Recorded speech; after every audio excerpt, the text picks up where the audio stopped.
Pagi hari ini Tuhan, seberapa kami yang ada di tempat ini, kami rindu Tuhan dilengkapi dengan kebenaran firman. Karena kami sadar dan kami tahu bahwa kebenaran firman-Mu yang betul di dalam kehidupan kami ini. Tanpa kebenaran firman-Mu, kami gak mampu menghadapi kehidupan ini Tuhan. Oleh karena itu, persiapkan hati kami sebagai tanah yang subur, yang siap menerima benih-benih yang baik ya. Dan kami percaya Allah Roh Kudus akan memimpin setiap kami yang di tempat ini di dalam kuasa-Mu, sehingga setiap firman yang dikabarkan di tempat ini boleh kami terima, dimengerti, disimak dengan baik, dan bisa kemampuan untuk melakukannya. Demikian juga Hamba-Mu, berikan Hamba-Mu kesehatan yang prima, hikmat, akal budi dari Engkau sendiri, sehingga Hamba-Mu mampu menyampaikan isi hati-Mu bagi jemaat-Mu di tempat ini. Kami siap menerima berkat firman-Mu di dalam satu kuasa Tuhan kami yang hidup, Yesus Kristus. Haleluya. Amin. Shalom.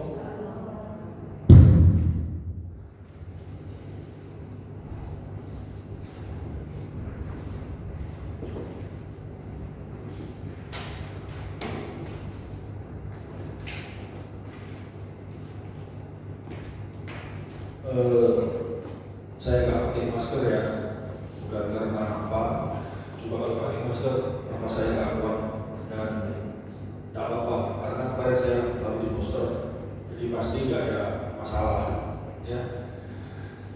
Teman itu saya merasakan dalam pribadi saya sendiri, saya bisa merasakan bahwa Tuhan yang saya sembah itu begitu baik kepada pribadi saya. Tapi saya yakin setiap jemaat yang ada di tempat ini juga bisa merasakan seperti itu ya, kalau kita selalu bergumul dengan Dia. Setiap apa yang kita peroleh, setiap apa yang kita lakukan dalam kehidupan kita, saat kita selalu bergumul dengan Dia, selalu kita berinteraktif dengan Dia, setiap hal apa yang terjadi dalam kehidupan kita, itu kita bisa merasakan itu campur tangannya sangat luar biasa. Amin. Dan dari hari ini saya begitu bisa merasakan campur tangan dalam kehidupan saya itu. Makin hari saya bisa merasakan Tuhan begitu baik, sangat luar biasa. Booster, orang-orang antri, orang-orang bingung cari visor, katanya itu yang terbaik. Di Surabaya kosong, di mana-mana nggak ada. Tapi sungguh ajaib Tuhan saya, tiba-tiba saya ditelepon sama kepolisian di daerah tempat saya bekerja. Dia ngomong, Pak Titi, hari ini ada poster. Pak Titi mau, di mana? Di Puskesmas dekat di pabrik. Oh ya, saya datang. Besok pagi saya datang. Jam berapa? Jam 10 Pak. Nanti saya daftarkan. Dia ngomongnya sih seperti itu dengan Kapolsek apa semua. Tapi saya datang di sana nggak ada semua orang kayak gitu sekarang. Ya, nggak ada semua. Saya datang. Tapi yang sungguh luar biasa, petugas-petugas saya itu nggak tanya saya ini duduk mana atau apa, karena kan jauh daerah Pekulungan itu daerah Kol, rumah saya di Surabaya.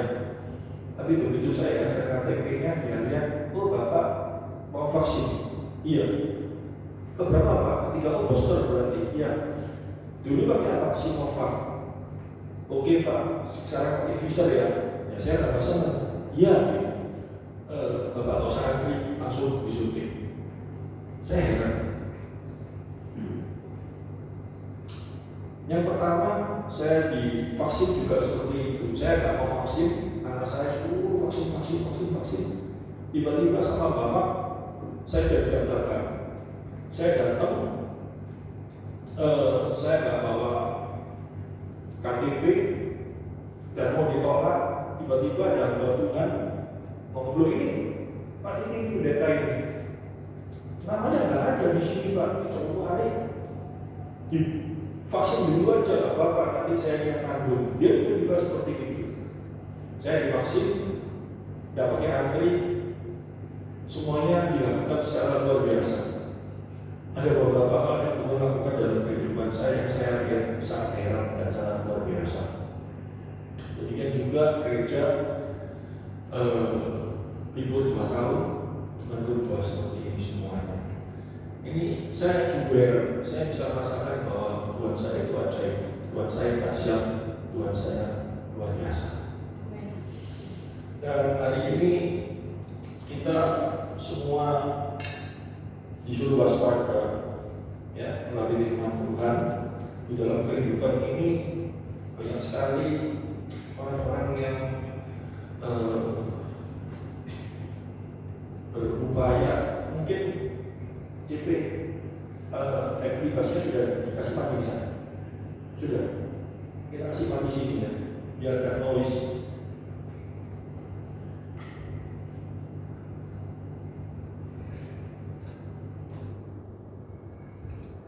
Ini mungkin belum dikasih mati tadi.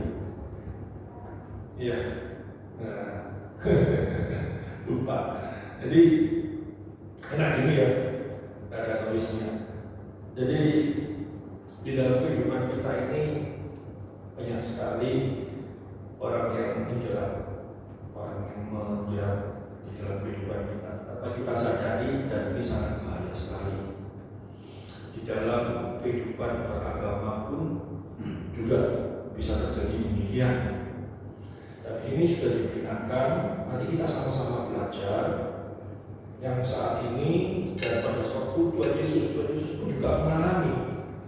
Pada waktu dia datang di dunia sebagai manusia, dia dibenci, ya, dia dimusuhi oleh orang-orang Farisi, orang-orang Yahudi yang merasa dirugikan dengan kehadiran Kristus. Dan dia mau dijerat, dia mau dijebak dengan cara yang licik. Nanti kita sama-sama belajar kelicikan-kelicikan di dalam kehidupan dunia ini. Bukan kita ini diajari untuk curiga, diajari untuk selalu mencurigai seseorang yang baik terhadap kita. Tetapi kita diminta melalui firman Tuhan ini hendaknya kita harus tertib. Ya, firman Tuhan berbicara, kau harus tertib seperti ular, tetapi tulus seperti merpati.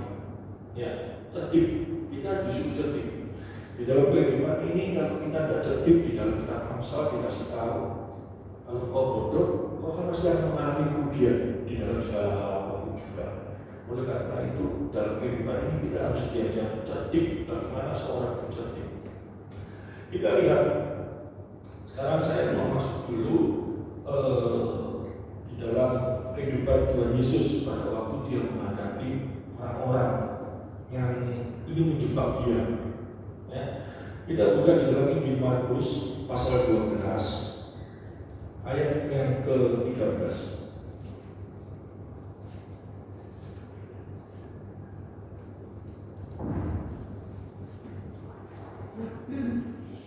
Kemudian disuruh beberapa orang Farisi dan orang Herodian kepada Yesus untuk menjerat dia dengan suatu pertanyaan. Jadi menjerat ini, kalau saya kenapa kok ayat ini, ayat 13 tiba-tiba ada sebuah masalah seperti ini. Kemudian disuruh beberapa orang Farisi dan orang Herodian kepada Yesus, ya, untuk menjerat dia dengan suatu pertanyaan. Karena seperti ini, musuh, karena Tuhan Yesus pada waktu hadir dalam dunia ini, dia datang di dalam kehidupan bangsa Yahudi, ya, karena dia lahir melalui seorang bangsa Yahudi. Dan pada waktu dia sudah dewasa dan dia mulai mengajar, banyak sekali orang-orang Yahudi yang merasa dirugikan, terutama orang Farisi. Orang Farisi itu tokoh agama, ya, pada waktu itu tokoh agama bangsa Yahudi, merasa dirugikan oleh kehadiran Yesus. Ya, kita semua tahu kalau dirugikan itu bisa bermacam-macam.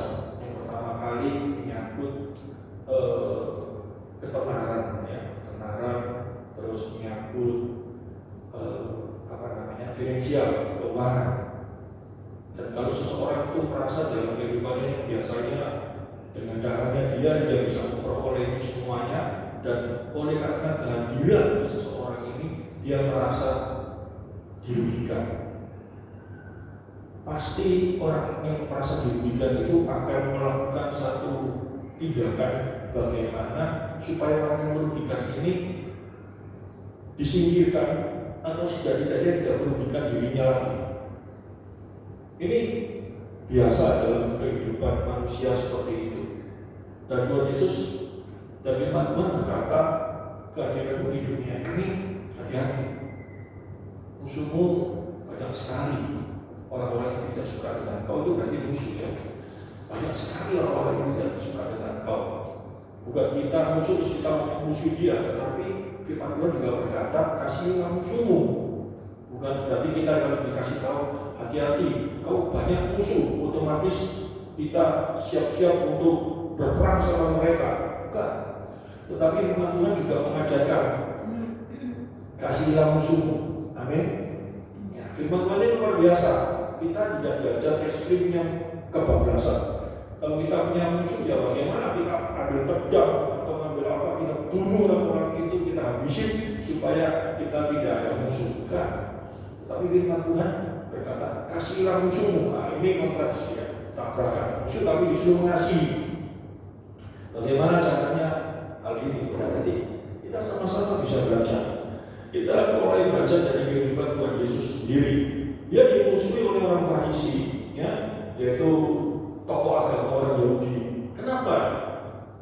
Yang pertama pasti merasa dirugikan. Farisi ini kita semua ngerti kan, Farisi ini tokoh agama. Jadi di dalam kehidupan agama bangsa Yahudi itu ada dua tokoh. Yang satu ahli Taurat, yang satunya Farisi. Kalau ahli Taurat namanya sudah ahli Taurat. Taurat itu hukum Taurat, hukum Allah. Ahli Taurat itu artinya orang yang menyelidiki tentang Taurat. Jadi di Pentateuch itu dia selidiki, dia pelajari bagaimana hukum-hukum ini. Karena di dalam hukum-hukum itu tadi tersebar dengan beberapa hukum, macam-macam hukum. Dan itu yang menentukan siapa baik ahli Taurat. Misalkan hukum memberi, hendaknya kamu mengasihi Allah kemudian lagi dia jabarkan arti mengasihi itu apa dan hukumnya apa. Jadi di dalam 10 perintah Allah itu sama ahli Taurat bisa dijabarkan sedemikian banyak sampai terjadi beberapa kitab, dan itu yang menyelidiki namanya ahli Taurat. Ahli Taurat ya, ahli bangunan ya, jago dalam bidang bangunan. Kalau ahli Taurat berarti dia betul-betul seorang yang ahli di dalam hukum Taurat. Tapi sayangnya keahliannya dia diselewengkan untuk kepentingan dirinya. Ya. Hukum Allah itu baik, hukum Allah itu benar. Tapi banyak hukum-hukum Allah yang diselewengkan, yang dimegokkan untuk kepentingan dirinya. Dirinya siapa? Orang-orang yang menafsirkan tentang hukum-hukum Allah itu. Ini mulai di dalam zamannya Tuhan Yesus pun, mulai zamannya sebelum Tuhan Yesus datang di dunia, itu sudah ada orang-orang yang seperti itu. Zamannya Nabi Yeremia, mereka mengartikan tentang korban dosa itu, mereka mengartikan cara yang lain sehingga Nabi Yeremia marah. Ya, dikasih hikmat oleh Tuhan, dia berkata, jangan kau kira dosa-dosamu dapat diampuni apabila kau sudah memberikan korban-korban dosa ini. Allah tak suka dengan apa yang kau lakukan ini. Padahal para imamnya itu karena disogok uang, dikasih uang, dan dia pada waktu seseorang yang memberi korban dosa, dia ngomong, apa yang sudah kau lakukan, Allah mengampuni engkau. Rasanya seolah-olah sudah dibayar. Dan ini berjalan terus sampai dengan nanti zamannya Martin Luther. Kekatolikan dulu seperti itu. Ada apa? Bayar uang pengampunan dosa. Ada itu. Ditentang nggak bisa-bisa. Nah, demikian juga pada waktu zamannya Tuhan Yesus. Ahli Taurat itu menyalahgunakan ya apa yang menjadi wewenangnya. Kita lihat apa yang Tuhan Yesus lakukan. Di dalam Matius pasal 15 ayat 1 sampai dengan ayat yang 10. Ini orang Farisi dirugikan, seorang tokoh agama ini dirugikan dengan kehadiran Yesus. Kemudian datanglah beberapa orang Farisi dan ahli Taurat. Wah, ini campur ya. Satu seorang Farisi dan ahli Taurat dari Yerusalem kepada Yesus dan berkata, mengapa murid-muridmu melanggar adat istiadat nenek moyang kita? Mereka tidak membasuh tangan sebelum makan.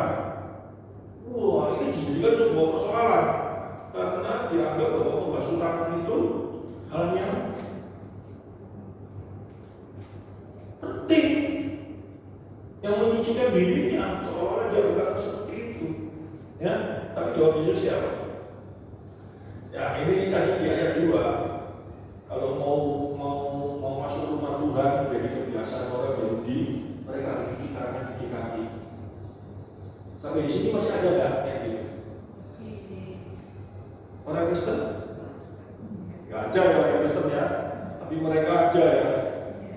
Mereka sebelum masuk harus seperti itu, cuci kaki karena mau ketemu sama Allahnya.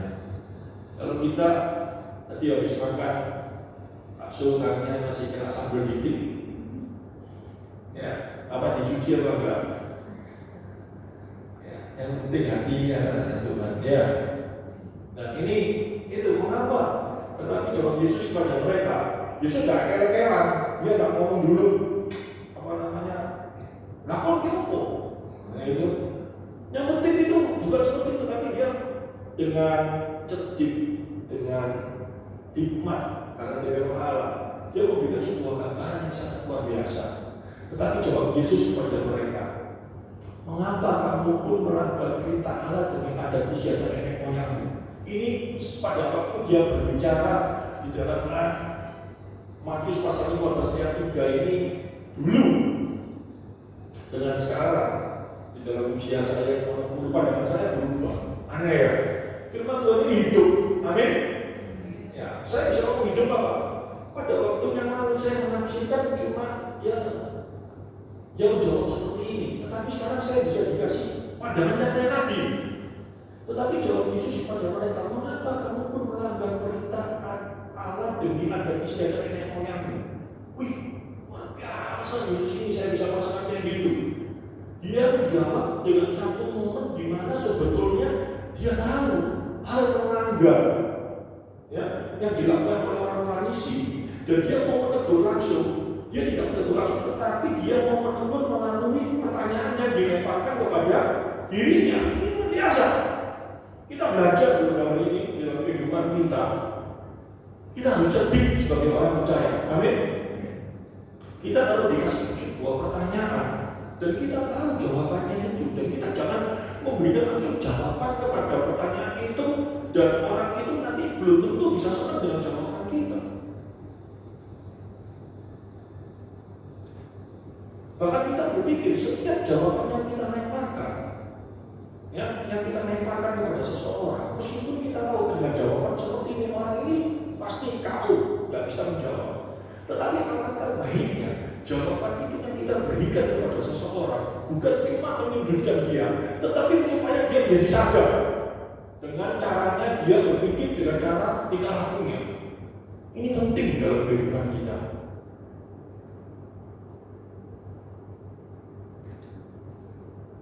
Saya heran, kenapa Yesus kok bisa berkata tiba-tiba orang Farisi yang tokoh agama itu disebut engkau melanggar hukum Allah demi adat istiadatmu. Berarti ada sesuatu yang salah tentang adat istiadat.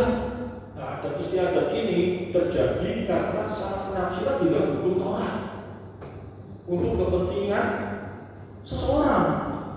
Buktinya apa? Coba kita lihat ya.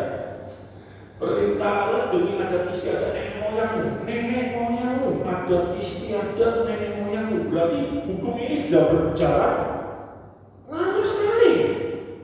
Kesalahan ini sudah berjalan lama sekali. Dikatakan, tetapi jawab Yesus kepada mereka, mengapa kamu pun melanggar perintah Allah demi adat istiadat nenek moyangmu? Di dalam ayat yang ketiga ini ada 3 pertanyaan di dalam kisah. Seolah-olah Pertanyaan orang Farisi kepada Yesus itu berarti betul-betul muridnya ini melanggar nggak? Seolah-olah melanggar loh. Kalau dia cuma jawab di dalam ayat yang ketiga ini, karena apa? Tetapi jawab Yesus kepada mereka, mengapa kamu pun melanggar? Berarti seolah-olah ya muridku melanggar, tapi kamu pun juga melanggar. Seolah-olah seperti itu ya. Benar ya? Nah, kita mau melihat apakah benar-benar muridnya melanggar. Nanti dia memberi jawaban lagi. Luar biasa Tuhan. Kenapa dia berbicara seperti ini? Dia memberikan dia memberikan pengertian kepada kita. Karena yang dihadapi ini seorang yang betul-betul tokoh.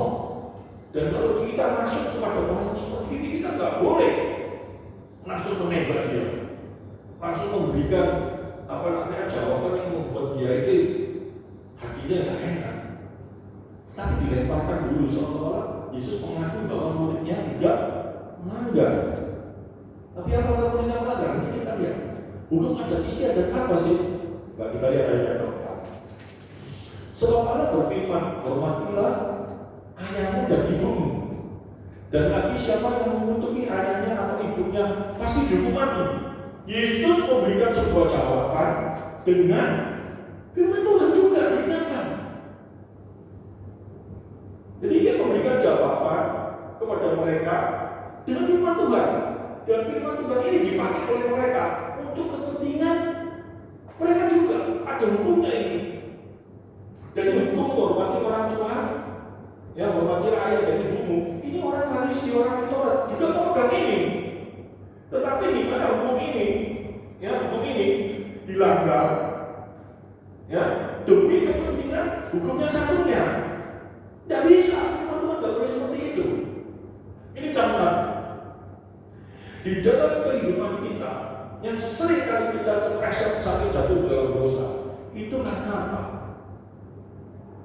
Kita seolah-olah hukum yang satu dari Tuhan ini boleh kita langgar asal kita melakukan hukum yang satunya seolah-olah lebih besar daripada hukumnya sepele ini. Itu tidak bisa. Itu permainan iblis. Di dalam pelayanan saya kasih gambaran. Aku melayani Tuhan.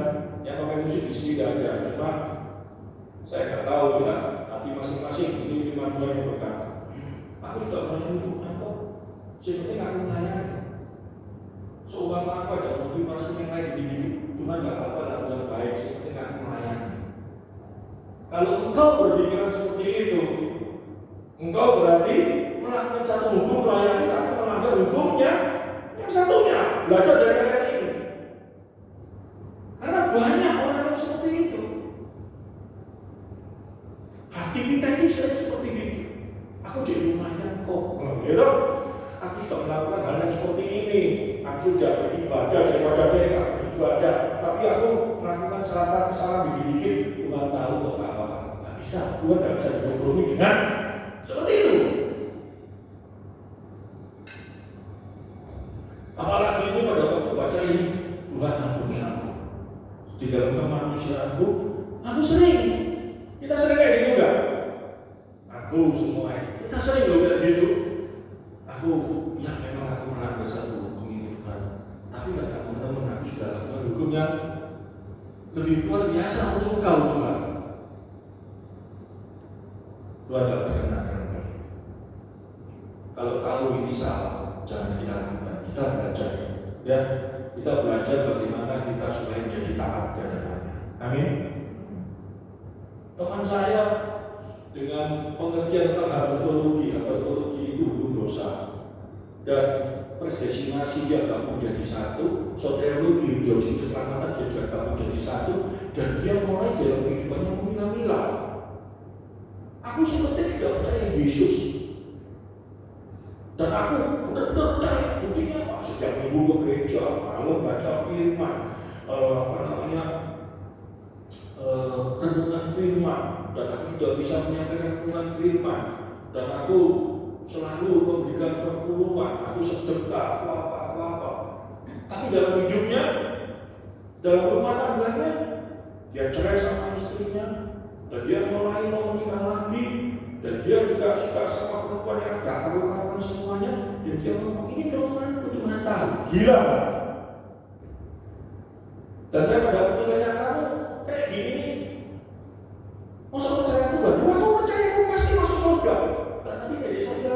dengan cara hidupmu kamu merasa bahwa dengan percaya Yesus aku gak pernah lemah, dan kamu merasa lemah dan kamu pasti akan dibela sama Tuhan Yesus. Yesusnya mana yang membela kamu dengan kamu berkembang di dalam dosamu? Kamu gak ada satu usaha untuk lepas dan kamu merasa bahwa aku sudah dipilih, aku umat pilihan, aku orang yang mengasihi Tuhan. Tapi kamu tidak ada satu usaha dan kamu malah melegalkan dengan doktrinnya, kamu putar dengan pemikiran yang salah. Gak bisa, kita percaya kok. Ya, saya percaya bahwa kemampuan kita untuk datang ke surga, kemampuan kita bisa datang dari Tuhan, itu semua karyanya di dalam hidup kita. Amin. Bukan sekali-kali karena perbuatan kita. Amin. Tapi untuk menunjukkan bahwa kita orang yang mengasihi Dia, untuk menunjukkan bahwa kita telah ditebus oleh Dia, mau gak mau, setiap dosa yang ada di dalam kita harus kita lawan, harus kita perjuangkan dengan kekuatan kita untuk kita jauhi ya. Bukan kita mengiyakan dengan satu alasan, aku sudah melakukan hal yang besar di dalam Allah. Sehingga kalau melakukan hal yang kecil, yang hukumnya cuma sedikit dosa, mau problem, tak bisa. Kita memang masih bisa jatuh dalam dosa, jangan diamini. Saya pernah ngomong gini, kita masih memang bisa jatuh dalam dosa. Saya khotbah di antara orang-orang Islam yang juga banyak. Amin. Berarti boleh berbuat dosa, jangan kayak gitu kalau amin. Sadar kita memang bisa jatuh dalam dosa, tapi nggak ada dosa itu harus kita lawan. Selama kita masih hidup, selama kita masih berjuang di dalam iman kita, dosa harus kita lawan. Sekecil apapun juga. Apakah kita bisa bebas di dalam kuasa dosa yang ada dalam diri kita? Gak bisa. Kita tetap bergumul terus. Rasul Paulus saja menulis dalam kitab Roma, segala orang seperti orang bersalin, sakitan untuk melawan dosa. Ya kalau kita mengaku anak Tuhan, dan pasti pada waktu dosa itu mengenai kita merasa sakit, bukan enjoy, bukan senang. Tapi kalau kita anak setan, ya kita senang, tidak terasa. Tapi kalau kita anak Tuhan, pasti merasa enak. Dan kita harus berjuang melawan itu dalam kehidupan kita. Amin. Saya masuk lagi ke sini. Sebab Allah berfirman, hormatilah ayahmu dan ibumu, dan lagi siapa yang mengutuki ayahnya atau ibunya pasti dihukum mati. Dihukum mati itu berarti berdosa, gitu loh. Di dalam kitab Taurat, barang siapa mengutuki ibunya itu pasti ada orang yang bukan pilihan Allah, gitu loh. Dan ini ada satu hal yang menjadi satu budaya di dalam kehidupan mereka yang sangat baik sebetulnya, tapi dilanggar gara-gara seolah-olah membela satu hukum, yaitu hukum yang lebih besar rasanya. Coba kita lihat ayat yang kelima. Tetapi kamu berkata, nah ini loh, jadi pakai kebijakan, ini maksudnya kebijakan demi hukum Allah, demi kepentingan dikasihlah namanya kebijakan. Barang siapa berkata kepada bapaknya atau kepada ibunya, apa yang ada padaku yang dapat digunakan untuk memeliharamu sudah digunakan untuk mempersembahkan kepada Allah. Ayat yang ke-6, orang itu tidak wajib lagi menghormati bapaknya atau ibunya. Dengan demikian firman Allah akan menyatakan tidak berlaku demi adat istiadatmu sendiri. Wah, hukum yang pertama, kasihlah Tuhan Allahmu dengan segenap hatimu, dengan segenap pikiranmu, dengan segenap seluruhnya. Pokoknya itu. Hukum yang kedua apa? Sesamamu seperti dirimu sendiri. Apalagi orang tua kita yang baik. Betul ya? Di dalam hukum adat istiadat itu sangat baik. Yang Tuhan akui baik itu. Hukum adat istiadatnya apa? Orang Yahudi pada waktu mereka masih muda, masih bisa bekerja, mereka itu mengumpulkan sedikit demi sedikit apa? Hartanya, hasilnya dikumpulkan, disisihkan untuk kedua orang tuanya. Ini menjadi sebuah hukum yang sudah diterapkan di dalam kehidupan bangsa Yahudi pada waktu itu. Jadi, misalkan saya sudah umur 60, saya masih bisa bekerja. Tapi kalau seumpama pada Solo sudah 70 lebih ya, dan sudah pensiun, dulu sudah bekerja luar biasa pada Solo ya. Sekarang sudah waktunya pensiun, itu sudah waktunya anaknya mengisi menyisihkan sebagian hartanya yang disisihkan itu untuk orang tuanya, supaya orang tuanya tidak kekurangan, supaya orang tuanya bisa tercukupkan. Ini satu hal yang sangat baik, satu hal yang harus dilakukan bagi anak-anak Tuhan. Tidak salah itu. Itu betul itu. Dan harus itu. Masa orang tuanya disuruh kerja sampai bungkus, sampai di longsor itu disuruh kerja terus? Enggak bijak. Ada waktunya loh. Ada waktunya orang tuanya ini sudah waktunya istirahat. Itu waktunya di mana? Ya, orang pensiun di dalam pemerintahan itu kan tangan kanan Tuhan. Ya, pemerintah orang pensiun jenderal itu berapa? 60 ya, 60 paling top ya, jenderalnya hebat luar biasa 65. Itu pun jarang ada di dunia ini ya.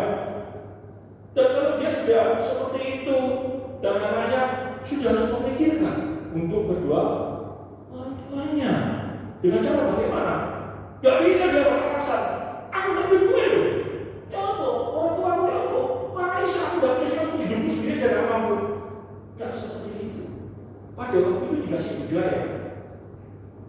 Mulai kamu sudah bekerja, itu misalkan dapat gajian 3 juta disisihkan 200.000 per bulan disisihkan. Itu jadi satu budaya misalnya. Disisihkan untuk bekal nanti pada waktu orang tuanya sudah tidak bisa bekerja, dikasihkan ke orang tuanya untuk kehidupan orang tuanya. Jadi tidak ada alasan pada waktunya itu nggak ada duit, nggak ada alasan, dan uangnya disisihkan orang tuanya itu nggak boleh dipakai itu sembarangan. Sudah itu betul-betul tanda dia mengasihi kedua orang tuanya. Luar biasa kan? Loh, kalau ini dilakukan rugi nggak? Nggak rugi, karena kita bisa juga ada keturunan, dan keturunan kita melakukan itu untuk hidup kita terus menerus itu sambung menyambung. Terus kita ngomong nggak perlu aku menyisihkan, nggak perlu. Oh, hidupku berlebihan kok, nanti orang tuaku pasti beres kalau nggak punya duit. Pertanyaannya, kalau punya duit, ngerti? Karena orang itu kan seperti gini dong dalam kehidupan. Pada waktu orang tuanya sudah umur 70 dan dia waktu itu jatuh habis gak punya duit, terus dia alasan, orang tuaku ya memang masih tapi gak duit ya apa? Gak bisa alasan seperti itu. Apa yang menjadi milik orang tuanya gak boleh diganggu-ganggu. Itu menjadi milik orang tuanya. Tapi ini lebih dahsyat lagi. Orang Farisi ini debil. Ya kalau apa yang sudah disisihkan untuk orang tuanya, apabila itu diberikan ke rumah Tuhan, kamu sudah tidak ada tanggungan untuk orang tuamu. Waduh, sadis dari orang Farisi ini. Untuk kepentingannya dirinya. Jadi orang itu tidak wajib lagi menghormati bapak atau ibu yang menghormati dalam satu pengertian wajib lagi untuk menyisihkan, memberikan apa yang menjadi kewajibannya sebagai anak kepada orang tua. Ini yang ngomong bukan saya, tapi firman Tuhan. Tapi saya mengartikan menjabarkan. Mengerti maksudnya? Orang itu tidak wajib lagi menghormati. Nah, menghormati ini bukan sekarang kan pokoknya aku nyembah Tuhan. Bukan, ngerti? Ini kesalahan lagi. Ada beberapa penafsir firman Tuhan zaman dulu, zaman saya masih SMP, teman saya ya termasuk saya yang almarhum itu ya, kebablasan dengan ayat ini. Yang nomor satu itu Tuhan. Orang tua pun kayak macam-macam, gak usah dilayan, gak usah dihormati. Nomor satu Tuhan. Gak ada acara kayak gitu. Terus dia lihat ayat ini, orang itu tidak wajib lagi menghormati bapak atau ibunya karena dia cuma lihat satu ayat. Nggak dilihat konteks keseluruhan. Tujuannya tuh harus ngomongin apa gitu. Gawat loh ini semua. Firman Tuhan itu kalau diputus-putus nggak boleh lihat konteks keseluruhan. Cuma sesatnya nggak keluar. Karena kalau kita cuma baca ayat ini toh, bapak atau ibunya. Dengan demikian firman Allah, kami nyatakan tidak berlaku bagi adat istiadat sendiri. Firman Allah yang mana yang nggak berlaku gara-gara adat istiadat? Itu adat istiadatnya dia itu apa? Bukan mengumpulkan uangnya ini yang untuk orang tua, tapi adat istiadatnya apa? Sudah menjadi sebuah hukum adat istiadat. Uangnya sudah benar-benar dikumpulkan untuk orang tuanya, ya. Karena hukum adat istiadat agamanya dia lebih kuat, itu tidak apa-apa. Kalau dikasihkan ke rumah Tuhan, itu tidak melanggar. Wah, karena hukum Tuhan tidak ada seperti itu. Itu hukum adat istiadat yang terjadi di rumah Tuhan. Ini maksudnya satu kebiasaan orang Farisi dia lakukan hal itu. Ini terobos sama Tuhan Yesus dimarahi. Gak bisa. Kesalahan ini yang terjadi. Ayat yang ke-7. Hai orang-orang munafik, benarkah nubuat Yesaya tentang kamu? Bangsa ini memuliakan aku dengan bibirnya, padahal hatinya jauh daripadaku. Seolah-olah memuliakan Tuhan enggak? Seolah-olah mempersatukan Tuhan enggak? Wes itu uangnya yang itu papa mamamu enggak apa-apa, kasihkan ke rumah Tuhan yang nomor satu Tuhan. Seolah-olah untuk Tuhan, tapi Tuhan ini sih ngambil dia apa dia sih ngambil? Orang Farisinya tuh. Masa lihat ini jujur ngomong, semua jemaat-jemaat ini ngasih persembahan perpuluhan apa, taruh di sini terus amin. Dari saudara tidak sabar jadi sedih. Atau si Bibi sama si Eri nanti yang bersih.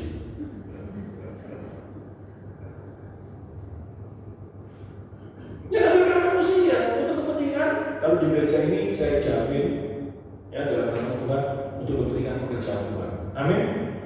Tapi ada beberapa Tuhan yang juga saya nggak mau ngomong yang salah. Di tempat ini dulu juga pernah kejadian kayak gitu. Uangnya dipakai, perpuluhan banyak langsung ke pasar Atum. Istrinya minta duit, beli cincin, beli apa, beli apa. Aduh, dulu lah, sekarang nggak ada. Nggak tahu sekarang. Bangsa ini memuliakan aku dengan bibirnya, padahal hatinya jauh daripada aku. Padahal ini kepentingan dirinya sendiri. Terus ayat 9 sampai 10 aja. Percuma mereka beribadah kepadaku, sedangkan ajaran yang mereka ajarkan ialah perintah manusia. Itu perintah manusia, karena Allah tidak pernah memerintahkan hal yang demikian. Demi, ya, dia ngomong apa? Harusnya hal yang baik yang dilakukan untuk orang tuanya kasihlah ibu bapakmu, dikasihkan ke rumah Tuhan, katanya untuk Tuhan dan tidak perlu lagi orang tuanya. Itu bukan hukumnya Tuhan, tapi hukumnya ada istiadat. Sehingga Tuhan ngomong apa? Percuma beribadah kepadaku, sedangkan ajaran mereka ialah perintah manusia. Karena itu bukan perintah Allah. Banyak yang terjadi sekarang di dalam kehidupan anak-anak Tuhan yang disepelekan di gereja. Saya baru-baru ini ditunjuk sebagai penasihat di MD Surabaya di PPS. Ya, dalam hal prakerja. Ya ini karena direkam, jadi saya nggak bisa memberikan lebih dalam lagi. Banyak orang-orang yang seperti itu. Demi kepentingan dia peluntir pakai firman Tuhan, seolah-olah ini firman Tuhan, padahal demi kepentingannya sendiri-sendiri. Dan ini saya ingin sekali menerobos melalui MD Surabaya ini, ya, supaya hal ini tidak terjadi di sinode kita. Karena banyak sekali orang-orang yang berkata seperti itu. Ayat 10. Lalu Yesus memanggil orang banyak dan berkata kepada mereka seterusnya. Ini yang menjadi satu kemarahan para Farisi. Karena apa?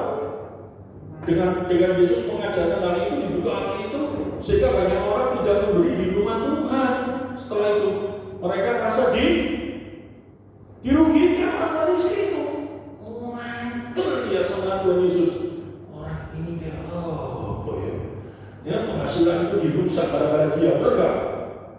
Terus orang-orang dulu sudah harus mau itu sudah terjadi, sudah sejak nenek moyang, berarti sudah apa?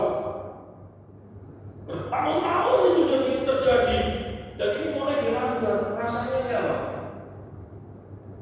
Mantul.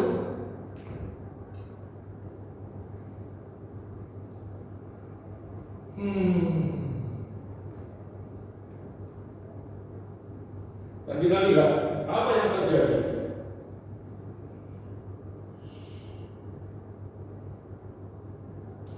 Balik ke Markus pasal 12 ayat 13 tadi.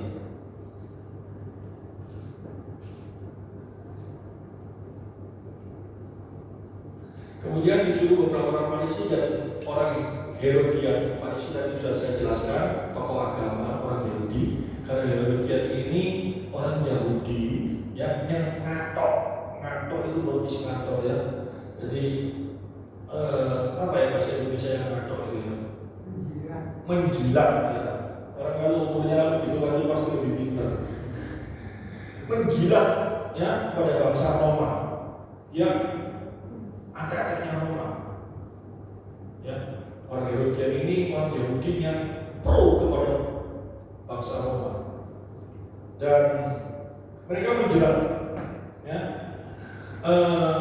kepada Yesus untuk menjerat dia dengan suatu pertanyaan. Menjerat ini bahaya. Jangan sekali-kali kita ini menjerat. Menjerat itu apa? Berusaha menjatuhkan dengan cara-cara yang keji. Dengan cara ya, berusaha menjatuhkan dengan cara. Kalau cuma menunggu mengamati saat jatuh, ya, saat seseorang itu bisa ditangkap, itu bukan menjerat. Tetapi menunggu orang itu saat dia jatuh di dalam dosa atau satu kejahatan itu ditangkap, itu menunggu, mengamati. Tapi kalau menjerat itu dia berusaha dengan beberapa cara sampai orang itu jatuh di dalam kejahatan. Dalam kehidupan ini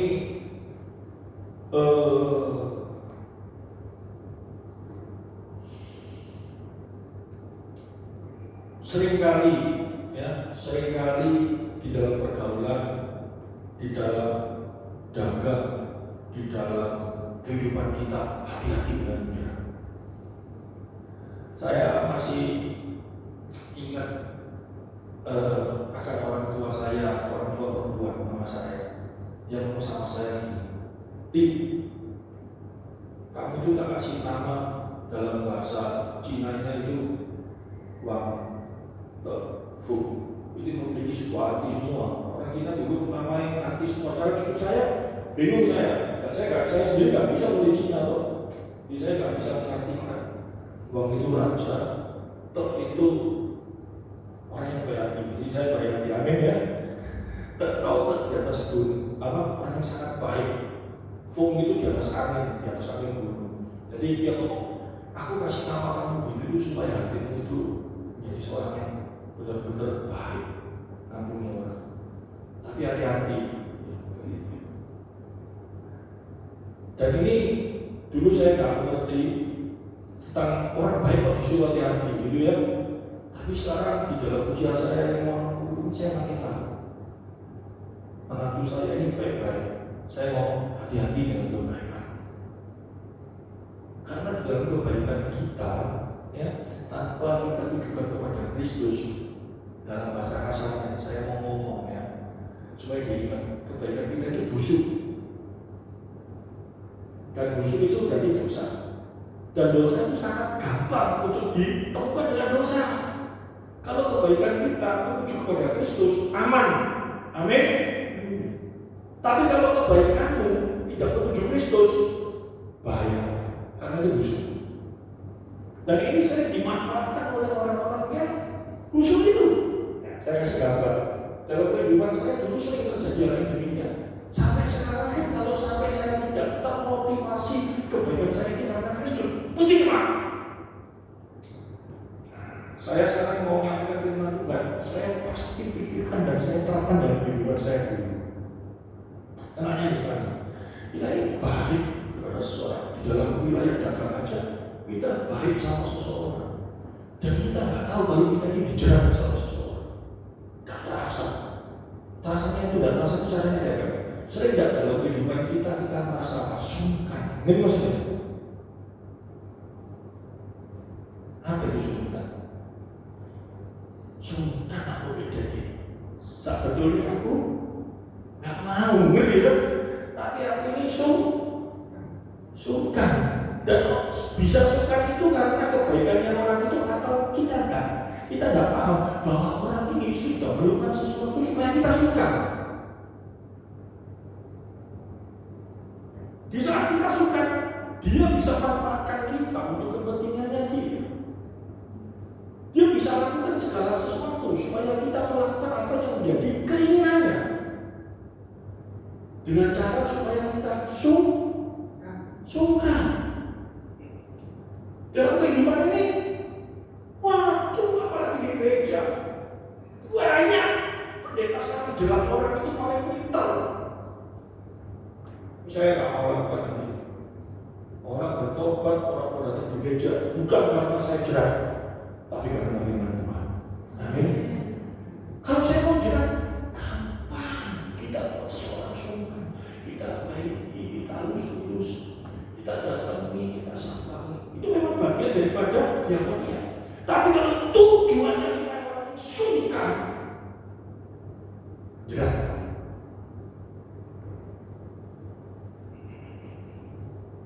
Dulu sering kali terjadi seperti itu. Cuma kalau nggak mampu, nggak punya kontribusi apa-apa, nggak datang, no record. Karena tidak ada efeknya. Tapi kalau orang ini memberikan kontribusi yang sangat besar di sebuah gereja, ditahan bagaimana supaya orang ini suka, supaya orang ini terduduk manis. Bukan dengan kebenaran firman Tuhan diajar supaya orang ini mengasihi firman, supaya enggak. Beberapa rekan saya dulu seperti itu, dan saya pernah berjelas seperti itu. Caranya bagaimana? Kalau ada tahu saya apa? Jujur juga di atas mimbar.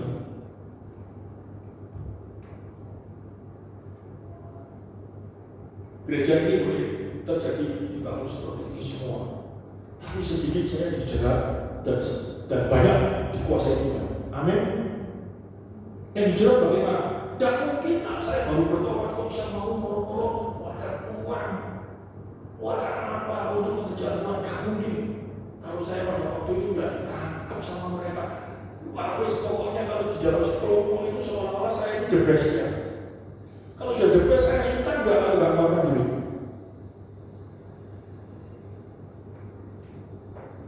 Tapi saya tahu Tuhan bekerja melalui seperti itu.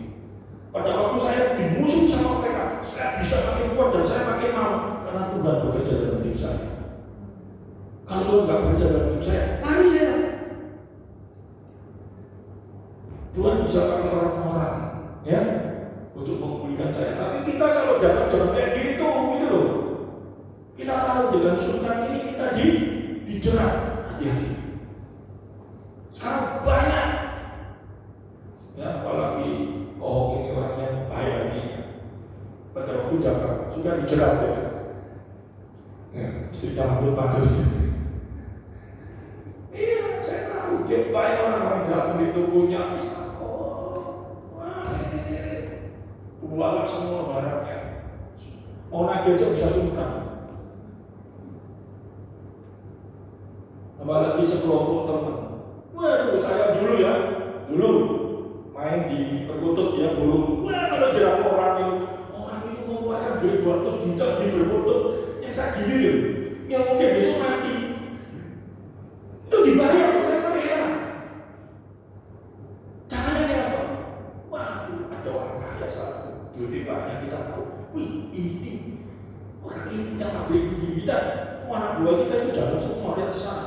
Terus kita panggil beberapa orang-orang kaya kita duduk di sana, didudukkan di sana. Terus kita sudah mau nanti dia datang, ya kita ngomong, si Pak ngomong, aku tuh 500 juta, aku tuh kayak gini. Oh, kamu ini orang ini luar biasa, orang ini pasti gini. Wah, kita kelompok, kita jelas. Terus kalau punya dia yang kita tujukan supaya dia begitu. Pada waktu bunyi semua, waduh, dia waduh. Dan dia mulai, dah. Terus buat saya keluar. Dulu saya kan jatuh. Saya keluar. Terus dia tutup saya. Dia ngomong, wah kita memang. Terus di sini gue memang lagi Pak. Ya ada orang. Aku yang bilang kok. Kita. Wah kita. Tapi percuma harus coba lagi si lain saya masuk lagi. Dia bingung kan. Terus itu bunyi lagi yang saya ngomong itu. Wes, aku yang jadi orang lain. Duit itu ya. Wah dia pada bayar aku di sini. Semua kita orang yang ngambil pulang kita langsung bacaan.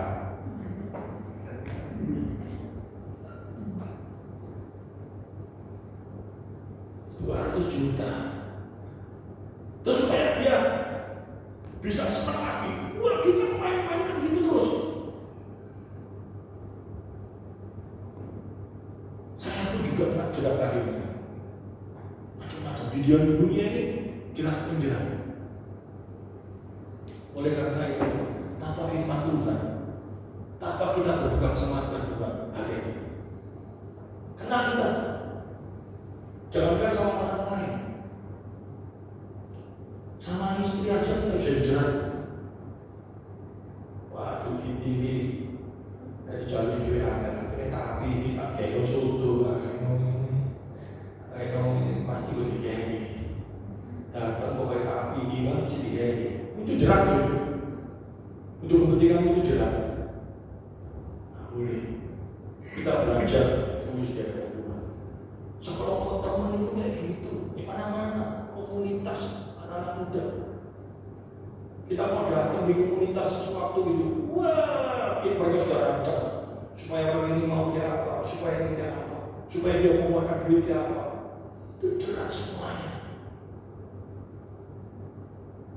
Dan ini yang dijerat oleh Yesus ini apa? Biasa nolak, supaya Yesus biasa nolak. Kita pun sering kayak gitu kok dalam kehidupan ini. Nolak itu kalau orang coba mau baik sendiri, sungkan, gak bisa menolak, nggak mau dituruti. Wah ilmu kayak gitu itu paling jahat. Itu betul-betul jahat. Dan kita lihat ya. Kemudian Yesus beberapa Farisi dan orang Herodian kepada Yesus untuk menjerat dia dengan suatu pertanyaan. Pertanyaannya apa?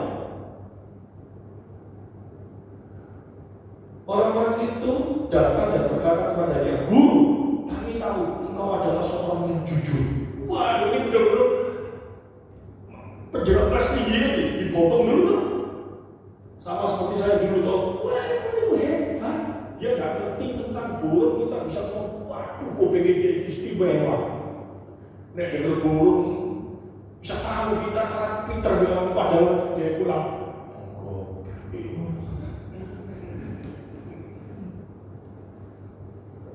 Dipotong, ngerti maksudnya? Dikit-dikit berarti ini. Dibimbing ke pasar, datang. Waduh, kaki ini pinter, ini ayam, bisa selawan tapi kaki ini. Padahal ini ayam bosok. Ya sekarang tak pilih orang yang pinter, bukan orang-orang yang nah ini kaki ini berani ayam sembarangan. Jadi bisa dimilih, gak dilihat dari kayak si bosok ayam bagus. Ya makasih, wah bangga untuk rumah bosok.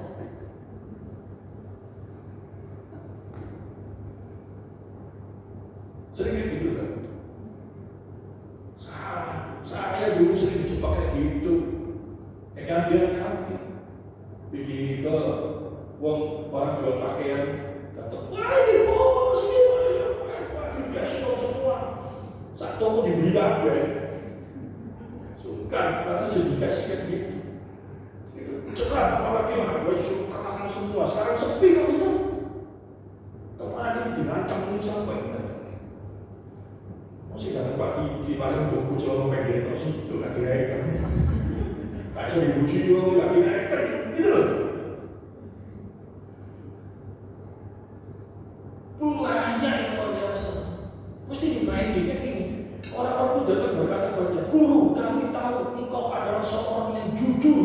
Waduh, Tuhan Yesus dibohongin di sini. Jujur, jadi supaya apa? Tanamkan dulu.